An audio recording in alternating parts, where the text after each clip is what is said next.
Yeah. This Yeah. was my phone is all the way right here. It's there. Like right now, my arms are very comfortable in like T-Rex mode. If I stretch them out, like I feel like it's gonna be tiring. So I don't know if I could reach for my phone right now and read your message, Chuck. If it So was all the way in his pocket, it would have been even more strenuous because you got to get underneath. yeah. See what you don't understand, Chuck, is that I worked out about 2 weeks ago and I'm still a little sore from it. Welcome everybody back to Not a Strong Start, a movie podcast by three filmmakers that love to talk movies, television, stumble over the way they start the show.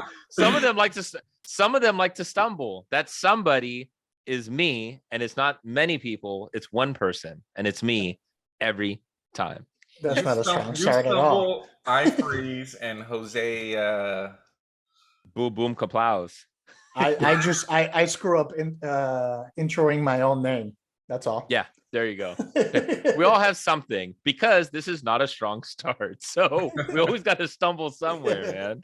But you know, what better? So this week's episode, we're talking about summer blockbusters. We're going to get into the psyche behind summer blockbusters, what they are, what they represent, some of our favorites, what they do.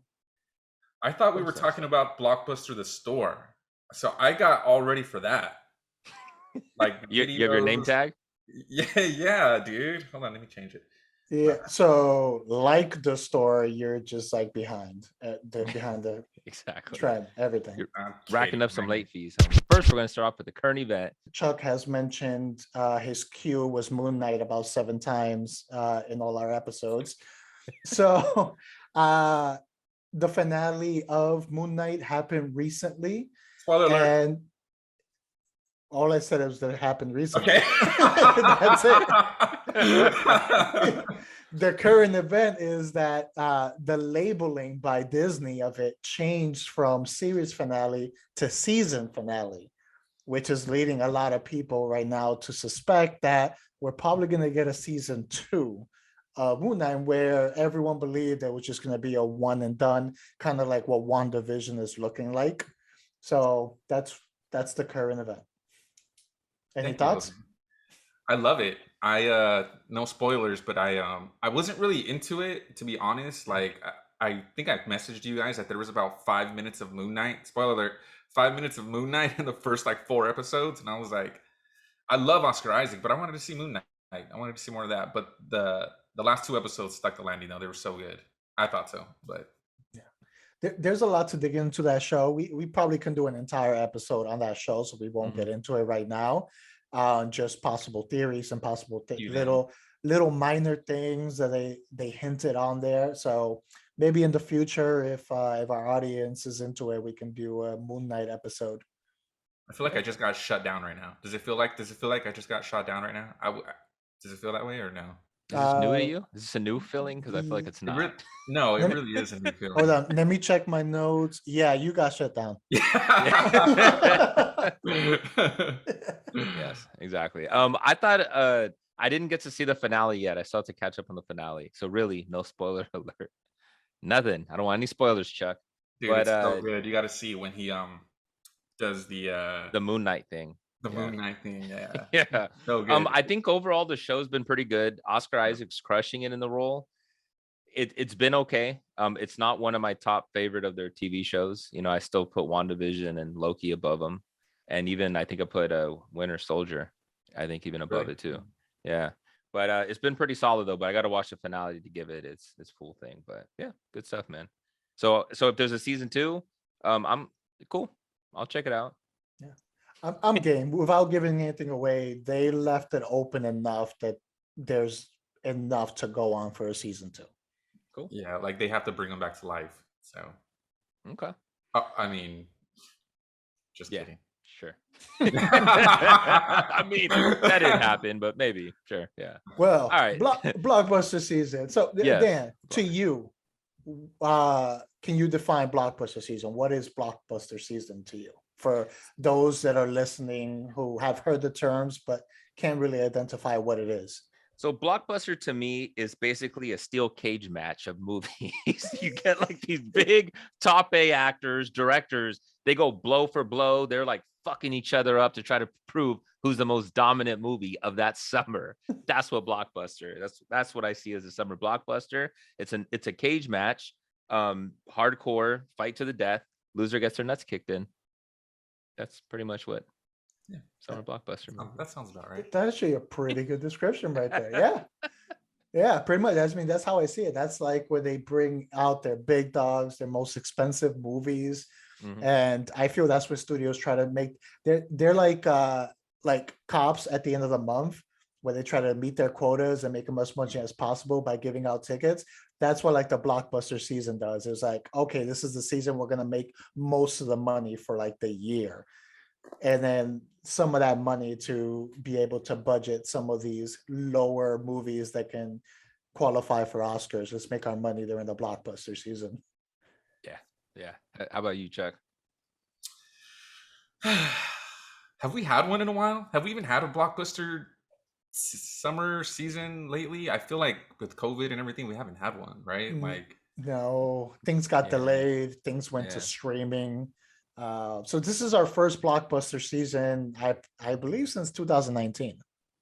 Yeah, it's been a while, and even with the whole COVID and streaming stuff, it kind of changed the timelines when stuff was coming out. You were getting what typically would be traditional blockbuster movies, typically superhero movies. They're coming out in February, they're coming out in October, they're coming out in November, even December when we had Endgame. It just seems kind of it seems like it kind of lost its luster a little bit. But yeah, because it was a fun time. I know to you movie snobs, maybe it wasn't. Maybe Dan. I'm talking about Dan more, Jose, so I apologize. But I think it's fun. Like there's a lot of big movies, like it's kind of mindless, but that's when I started watching movies. I just love the movies. I wasn't there critiquing them, and the cinematography and the sound. How was the fucking score? The acting was fucking great. The fucking script shot out at the end. Dan, I hear that. I feel like Dan's in my head right now. Like I would just fucking go and get my fucking popcorn, my Slurpee, my nachos, my pizza, my wings, my fries, and I would just fucking enjoy a stupid blockbuster movie that was fucking entertaining. So now it's okay. And but basically you like going and eating Taco Bell. That's your Mexican food. I get it. I get it. There you go. Even better. Which I have snuck in Del Taco to the movie theaters before, so not gonna lie. So what you're saying, Chuck, is that now you go to one of those movies and halfway through you start hearing the whispers of Dan behind you, like, that was a shitty transition. Look at the shoddy camera work on that one. Writing was very lazy. Yeah. Plot hole. Where's the white dissolve? Plot hole. Where's the white dissolve? Yeah, but I think for most people though, it's a good time. The summertime and everybody's off school and people are taking vacations, and for some reason they're still going to movies. But it was a good time. That to me is what like the blockbuster season was summer and a bunch of big movies coming out. So. Yeah, real quick, I do want to touch a little bit about that because, the experience of watching a movie, right? Normally you go there, especially with summer blockbuster movies, you go there, you kind of tune it out and you're just there for the entertainment of it. But there's always a moment where, for some people that become film snobs, as Chuck likes to say, there's a moment, at least in my life, where I started seeing filmmaking and I wanted to get into filmmaking. So it started changing the way that I viewed movies. I wasn't like a 6-year-old watching and saying that was ADR. They dubbed that. Like I wasn't always like that. What does ADR even mean, Dan? I bet you, what is ADR? What is that? So it's when they have to go and they have to redub lines. So you go there, you have to do some audio, record it in a booth, try to match your lips to the scene that you're seeing, and you plug it in. So it's not the actual audio that they use on set. And here we go again. Chuck's taking off his shirt right in the middle of some really good, interesting about what ADR is. But there we go. English, Dan. Speak English for our viewers. ADR. Yeah, exactly. They did the lines.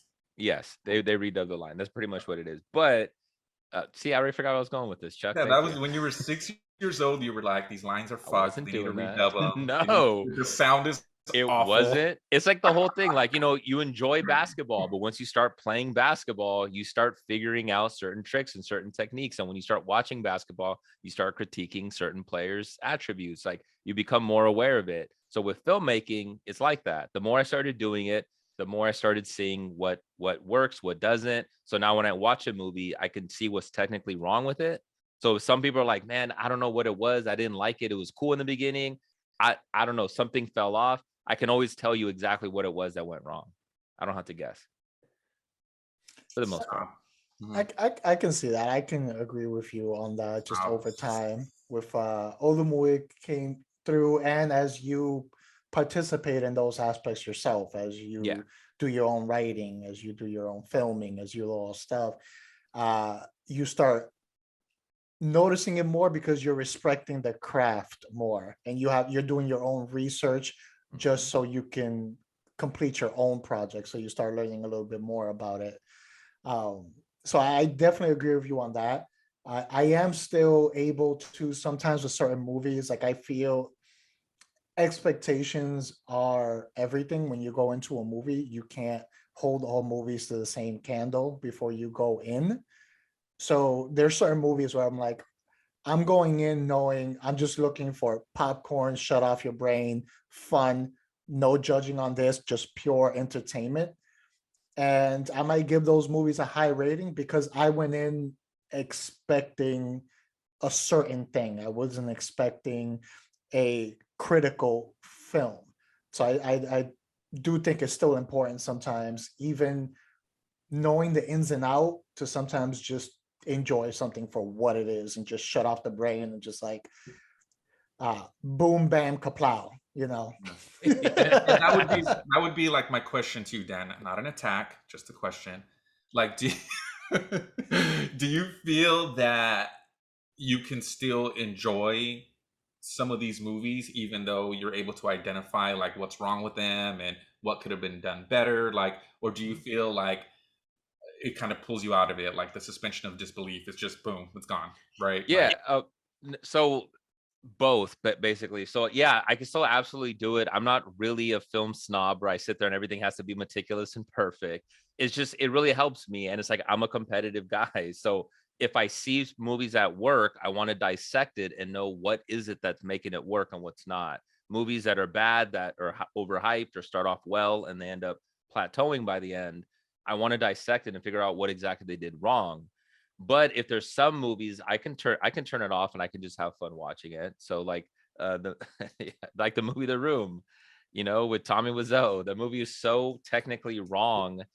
It's to me it's a comedy, and it's funny because they didn't try to make it a comedy. It's supposed to be a drama.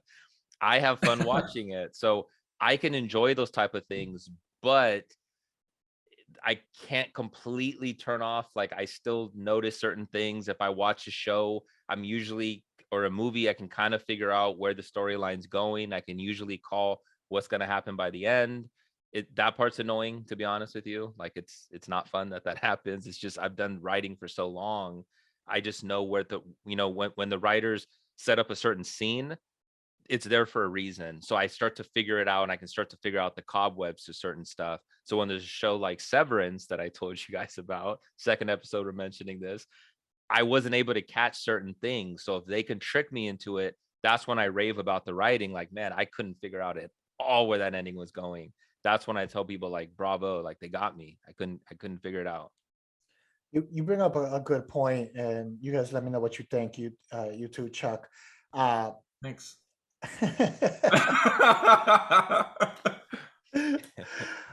With certain movies, like I feel that if they're purposely doing something wrong, if that makes sense, like they're not taking themselves too serious, like their main goal is to make something that completely breaks the rules of physics and defies like realism, but that's like their goal, or they're meant to be cheesy in their dialogue and things like that.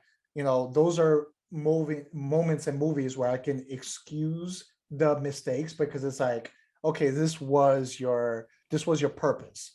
I feel sometimes it's harder to do that for a movie where it's like they're trying and it looks like they're trying to do everything right. Like they're trying to be super serious and it becomes inadvertently funny because because of the mistakes or the cheesiness or things like that.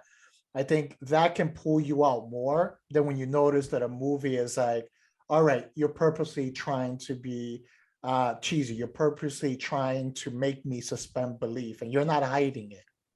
Yeah. So, question back to you is, where would like the Fast and the Furious fall in what you're saying right now? Funny thing is like that's one of the franchises that was in my head. So I would say from like Fast and the Furious like 5-ish into maybe Like the like second half of 5 and on. yeah, into like 8-ish. It was like, okay, you're you're not trying to be too serious. You're purposely you've set up this world where realism is out the window. So I can suspend belief to a certain amount enough to enjoy the aspects of it because I know what you're going for. But you can also jump the shark with that as like Fast and the Furious 9, the last one, where they even went so far that even me knowing they're breaking the laws of realism, it was too much for me to stay entertained and took me completely out of it. Mm. Yeah, that's a perfect example, man. Like exactly that. They embraced the cheesiness because when the first one came out, I still really liked the first one. You know what I mean? Like it feels like a more real movie. Like they They really were stealing tried. DVDs. Of course, that's real. Yeah, Yeah. exactly. Yeah. But no, but like they really tried with it. And then they did the second one, they did that, started getting a little, a little corny. Then they did the third one, which is Tokyo Drift, right? And then it started becoming a lot more cornier to the point, like Jose said, as soon as they embraced it, it worked. Then it started working. So if that's your type of movies, you're gonna love it. But then, like Jose said, what? Because I think the last one they go to space or something, Do right? they? I That's think that's not so. Yeah. yeah, that's not even the worst part. Okay, I will tell Wait, there's you. worse than them going to space? I will tell you the scene that Wait, I wait, was wait. Let me guess. Let me guess. Let me guess before you do it. okay. Let me All just right. guess. For me, well, not for you, but I'm gonna guess. Was it when they crashed and Letty flew off and then he caught her and then they fell into the car? Nope, something worse. Ah, damn it! All right, I mean, that's when I was like, okay, yeah, I'm done. okay, that's when you know it's bad when that happens, but there's something that tops it. And it was the scene where he is chasing John Cena in the car, and John Cena flies off a cliff and midair gets caught by a jet that catches his car and flies off. And Vin Diesel is like, no, I gotta top that. So the bridge is broken that leads to the other side. So somehow he drives, hits the corner of the pole that's holding what used to be the bridge, hits it in an angle, and somehow knew that the rope was going to wrap around his tire, catching his car so he can swing through the cliff to the other side and it unwrap itself midair enough for him to land on the other side, roll about 7 times, and then he's okay. And I was It's like, it's like Yeah. Rainbow Road and Mario Kart. I'm like, I'm done. I'm like, I'm done. That's it. Like, Oh, I dang! can't- So you made it further because that was the last one, right? I didn't see that one. I think that was That's the last one. yeah. This one for me was the one when it was like 2 parts ago. In that, do you know what scene I'm talking about? Where she flies off like a car? Yeah. And for me, I was like, and people laughed in the theater too. They started laughing like, okay, we're done.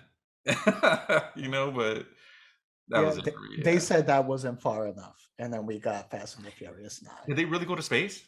Yeah, Yeah. Like they actually do it because it's who Tyrese. Tyrese is there and like they're in space they put a in the rocket car on the car and take it into space. Shut the hell up. because the That's window it. glass is safe to go into space. You didn't know that? You didn't know that? That's what Gravity was missing, with Sandra Bullock. They needed a car. Yeah. That would have But got her home. back on the subject, gentlemen. So, what do blockbuster movies like summer blockbuster look like these days compared to what it was in the past, let's say early 2000s, 90s? Like, do you guys see a difference in the type of blockbuster movies we're getting now compared to the past? Yeah, like I'll let you go first, Chuck. I mean, just right off the bat, like blockbusters are superhero movies now. like to me, where back then there was a big star attached. There was Tom Cruise, there was Will Smith, and they were all in the summer. They all were there, and it was like star driven.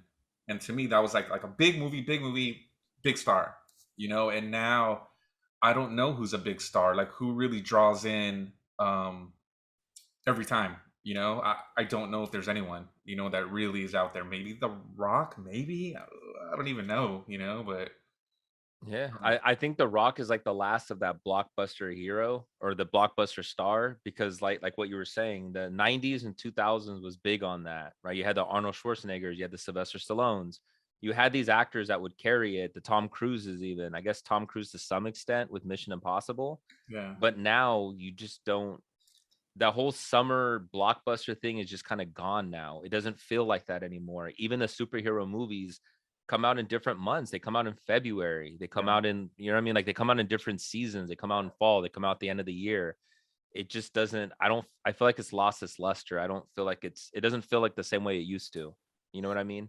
Yeah, and especially with the stars, like there's no star power anymore. You know, like you talked about Tom Cruise, but he's attached to Mission Impossible. You put Tom Cruise in another movie. I mean, Top Gun's coming out, but that's also kind of would be a franchise. It's a sequel, I guess. But if you put him in another movie, action movie, it's not going to do anything. I think Will Smith did one recently too, where there was like a clone of him or something. I don't know, and Mhm. Yeah. yeah, and that didn't do anything. None of his movies have, unless there's something to attached to it before, like a franchise. So That is a good point that you guys are bringing up. So it was star driven in the past, and then now it is more franchise driven, which is why we're getting so many superhero movies for the blockbusters with a little Fast and the Furious sprinkled in and Mission Impossible sprinkled in here and there. That's like the majority of it. But I think one thing that's also switched has just been kind of like the genre of things.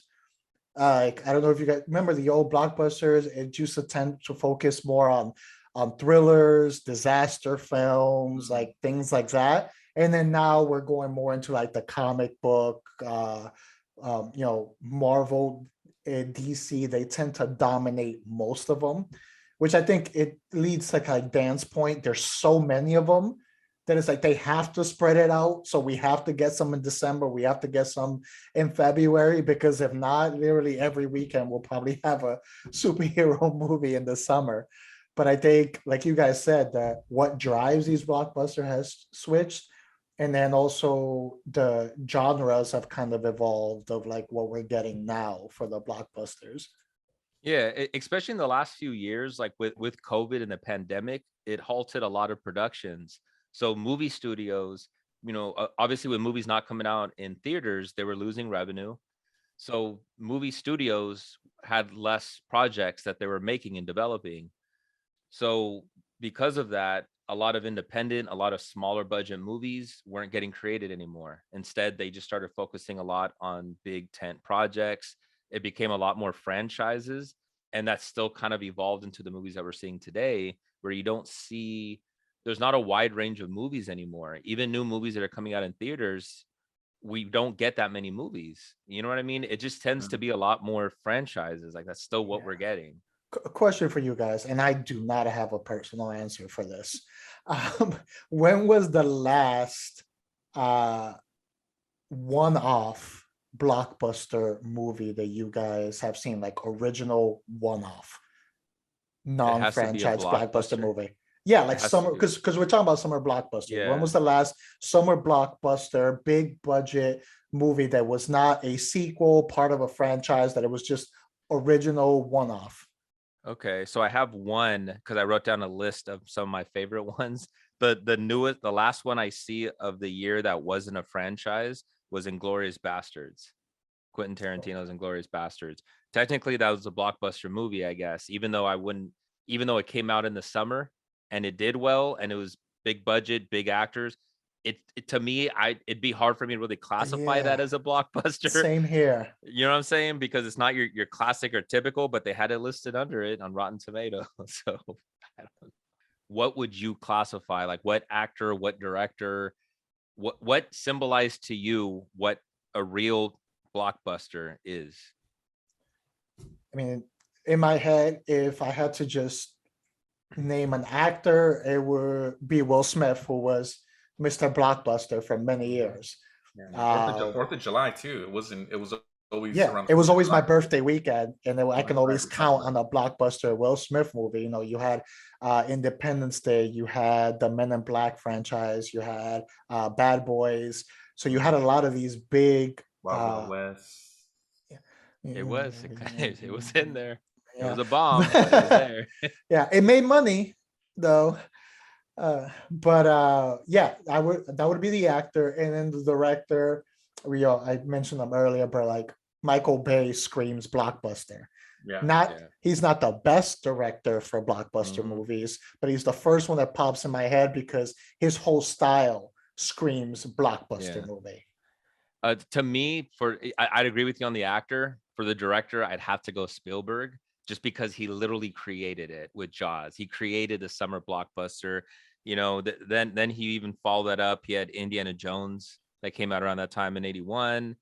He was a producer on Back to the Future in '85, Jurassic Park in '93. To me, it's Spielberg. Yeah. Some more recent ones. I mean, one of my underrated sci-fis, Minority Report, that was a summer blockbuster. And then a more recent one, well, I mean, a few years ago, but more recent one, Ready Player One was a big blockbuster. Yeah. So what about you, Chuck? Yeah, same. Spielberg and Michael Bay. Like, those are the two ones that I think Spielberg a little earlier. You got to pick one, Chuck. You got to pick one. Then I'm not going to pick any of them then. I'm going to go with... pick a third one. Christopher Nolan. I don't even think he releases them in the summer, but okay. I think he does. He does. I don't know. I'd have to check dates. Fight me. You fight me too, Jose. What? Yeah, we'll both fight you. So what are some of your guys' favorite blockbuster movies? I'll start off with you, Jose. Some of the ones I have here on my list are, well, I mean, Independence Day, which was one, one of the first summer blockbusters that I saw. Speed, The Rock, those are some good ones for their time. I mentioned Minority Report. One that I need to mention, even though it was a summer blockbuster, I didn't see it in the theater. This is like before I started going to movies, but Terminator 2 was technically a summer blockbuster movie. It was. Overrated. Yeah. I will kill you, Chuck. I will murder you. I know. Because you can't deny it. The best action movie ever. That's not true. Best action movie ever. It's not better than The Phantom Menace. Which I just watched, by the way. A lovely flick. You could check out my live tweets that we saw at Not a Star Stars on Twitter. Yeah, it's very colorful commentary that we had there. Anyways. Yeah, no, I'm looking at these blockbusters. Like, I'm not a fan of Star Wars. I don't really like Indiana Jones. I don't even know that I've fucking seen them. Oh my God. Disrespect. Don't Chuck. care. You want to sit here and talk about Fast and the Furious 8. You want to talk about Fast and the Furious 8, but you've never seen any of the Indiana Jones. I didn't see Fast and the Furious. I didn't see that shit either. I saw Independence Day. That was good. I saw Saving Private Ryan. That was good. You're just looking at your list. Yeah. Now, man. Okay. Wait. Get one last one and tell me, and pick your favorite, best one, and tell us why it's better than Jose's picks. You got one movie only. Why is it better? Spider-Man, because I feel like it started. Spider-Man 1? Spider-Man 1 with Tobey Maguire. Yeah. Okay. Yeah. I'm not gonna explain why. You have to. Well, why is it the best? It's Hell in a Cell cage match right now. Summer blockbusters. Your movie you choose is Spider-Man. Jose, which one do you choose? Is it Independence Day? I'm gonna go with Terminator 2. Oh, good one. This is fucking stupid. I will go Jurassic Park. Jurassic Park in '93. That was a good one. So okay. So tell us why, just pitch it. Why is yours the best movie? Why is it better than the other two? Why do ours suck and they're shit compared to yours? Suck because, of course. Oh, Terminator 2. Oh, okay, yeah. Duh. And then what did you say? Jurassic Park? Yeah. Get the fuck out of here, dude. Come on. You don't even have anything to beat that. That's what I'm saying. You're like, oh, come on. Spider-Man, it was like, boom. The first, like, what was a bigger superhero movie than Spider-Man before it came out? Spider-Man came out in what year? You remember? 2002, I think. 2002. Iron Man came out in 08. Blade. Yeah, nothing. Like it started that whole thing, and yeah, it's a little oversaturated now, but it Or started. Batman. Technically, Batman. Yeah, that was 89, I guess. Yeah, but yeah. No. I The- just the- popped. I the just first popped Superman. that balloon. Hold on. I just popped that balloon. So Chuck just got Stone Cold Steve Austin. All right. No, it about you? wasn't as big as Spider-Man though. It wasn't. I love it, and I love Batman. Of course, it was 89 and 92, I think, but no, it didn't start anything. What did it start? When was the next one after that? The second Batman. Yeah, after Batman Returns, because he did return. I literally just said that. I said 89 and 92. What did it create? What was after that? Technically, I guess even before that, you had the Richard Donner Superman movies, right? So It didn't start anything. You're not listening to me. It didn't start anything. You also Yes, had it did. Blade. Blade was a big superhero movie. It didn't start anything. I love Blade. Didn't start anything.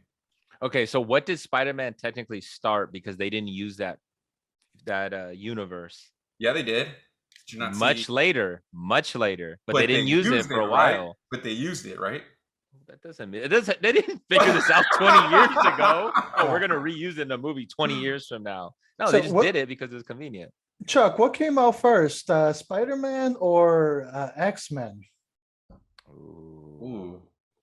Well, I know you fucking know because you looked it up right That's now. what I'm saying. His smirk already tells you.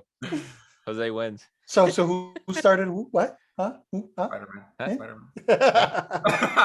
I love Sam Raimi as the director, though, man. Evil Dead 2. Yes, I'm looking please. forward to Doctor Strange. I want to see that. So I'm actually Doctor looking Strange. forward to it. Like, I don't know how great it's going to be, but I'm looking forward to it. I love Sam Raimi, so. Yeah, I'm looking forward to seeing a little bit of his horror touch in the MCU. Yeah, I mean, you saw a little bit of it in Spider-Man 2 as soon as Doc Ock kind of gets his whole thing and he kills people. Like, you saw a little bit of it there, so Yeah. maybe they'll let him run wild. I doubt it, but we'll see. Do you think we're gonna get a Raimi shot? The infamous Raimi shot. For those that don't know, there's an infamous Sam Raimi shot they had in Evil Dead where the camera is on the ground and it looks like a monster that's going at high speed and it's chasing after the your damsel in distress or whatever it is as they're running through. It's the infamous Sam Raimi shot. You guys think we're gonna get that? I think so. I feel that Good. you know, with this movie going through the multiverse and all the threats that they're probably going to encounter, we should at least get one. Yeah, for sure. Okay, since Chuck gave us his blockbuster movie he's looking forward to, how about you, Jose? Looking forward to, I mean, that is one of them. A few more that I have on my list here is Just give us one and just give us a little bit of why. Just one. And we don't want to hear Top Gun because it's homoerotic for you. Pick something else, Jose.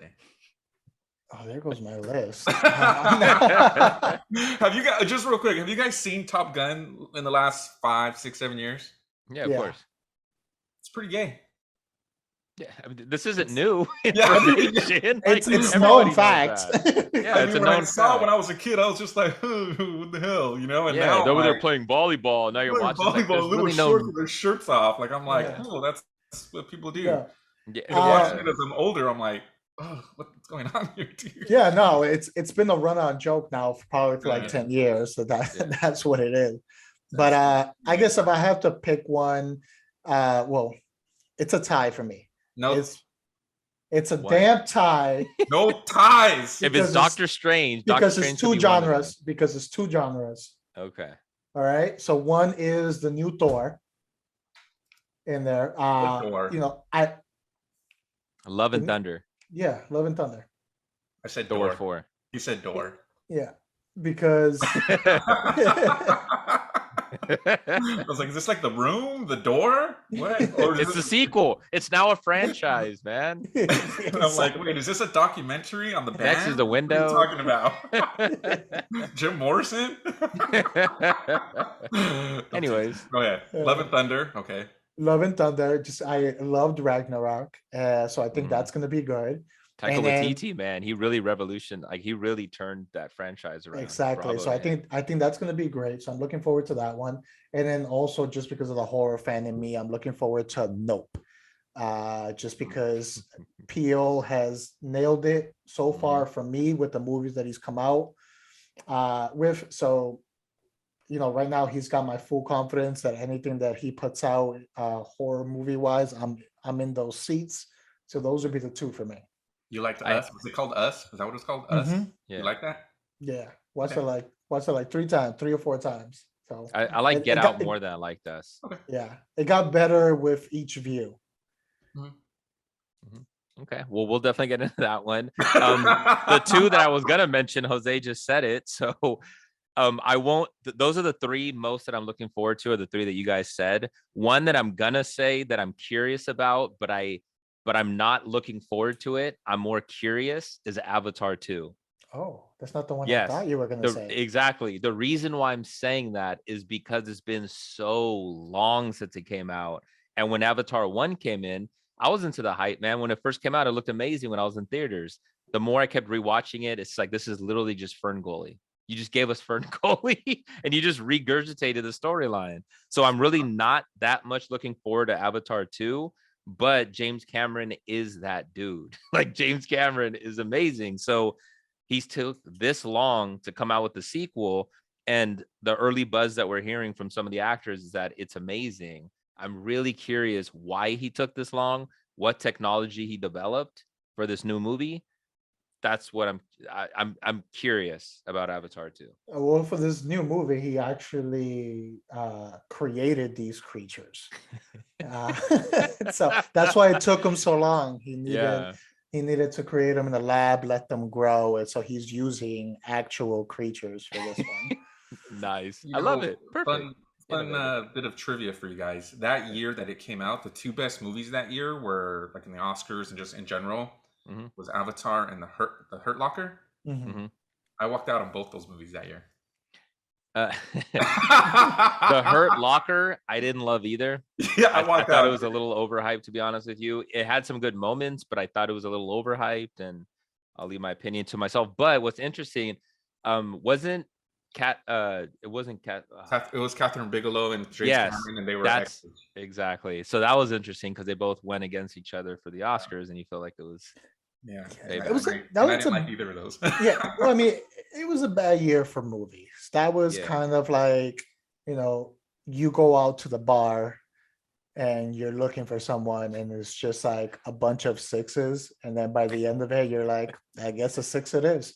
And then you go home and then you realize it's actually no, you take them home and you realize it's a 4. It's like, damn it. And then you wake up and you realize, oh, you're a 1. At least I got Del Taco. Yeah. All right, guys. Yeah. What's on the queue? What do you guys have on the queue? I'll tell you this much. It's not Severance, because I finished it.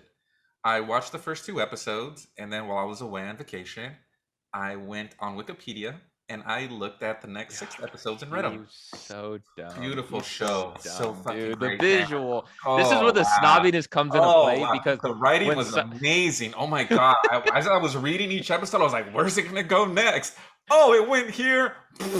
I want a voodoo doll of Chuck that I can just poke really hard on the show when he says something stupid. That show sucked. You shut up. You walk out. You walk out of this podcast right now, sir. Walk out. Fucking pretentious ass, fucking ostentatious fucking show. It's fucking stupid. I'm over that shit. It's like The Never even saw Office it. meets a root canal. That's more accurate. So You cannot comment on it if you've never even seen it. You never even saw it. I saw 2 episodes and I read the rest. Dude, I saw it. Wikipedia is your source. Anybody can update Wikipedia. Yeah.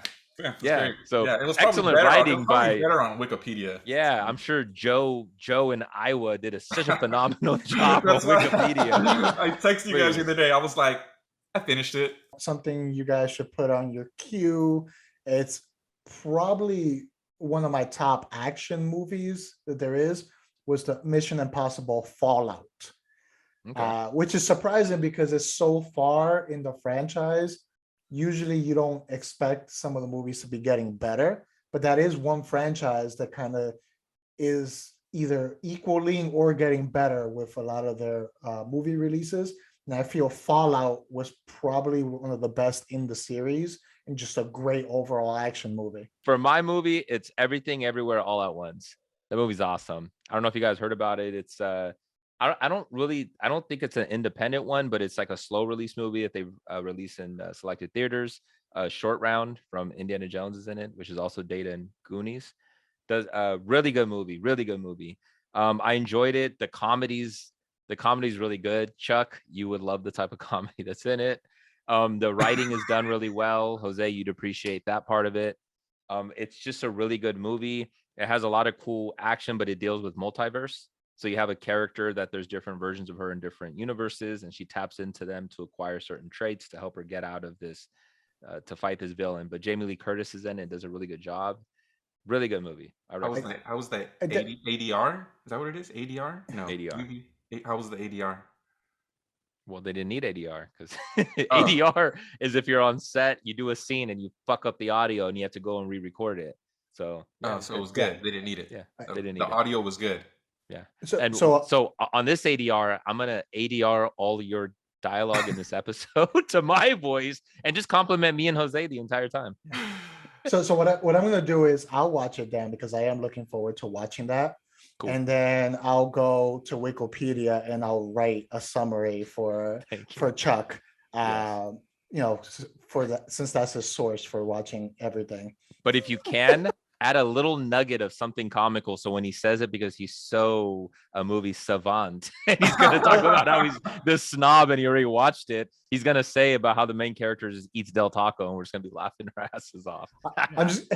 I'm just gonna tell him it's like the kingdom meets the shield. Yeah, I'm That's it, watching man. Okay. Thank you for watching another episode of Not a Strong Start. You can watch us on YouTube. Please comment, subscribe, like, share. We need as many as possible. You can stream us on Apple Podcasts. You can listen to us on Spotify. Please get us out there. You can follow us on Twitter at Not a Strong Start, Instagram at Not a Strong Start. I am your host, Stumble McGee, also known as Daniel de Sangre, King_Sangre, Sangre. Yeah, and through any of these sources, let us know what some of your favorite blockbusters and which ones you're looking forward to going forward. See if you agree with us or Chuck's out there opinions on some of these movies. I sure. That being said, I'm Boom Bang Kaplow. You can catch me at This Is Me Nombre on Instagram. I like that name. How am I supposed to follow that? I'm Chuck. Just find me anywhere. You can text me. I don't care. Find me Hit in up the my streets. Hit Find me me in up the on my streets. face at Smooth1212, and I'll add you in my top 8. Boom. Yeah, if you need to find him, you can watch him walking out of $1 billion movie, but telling everybody that the movie was shit. He's that guy.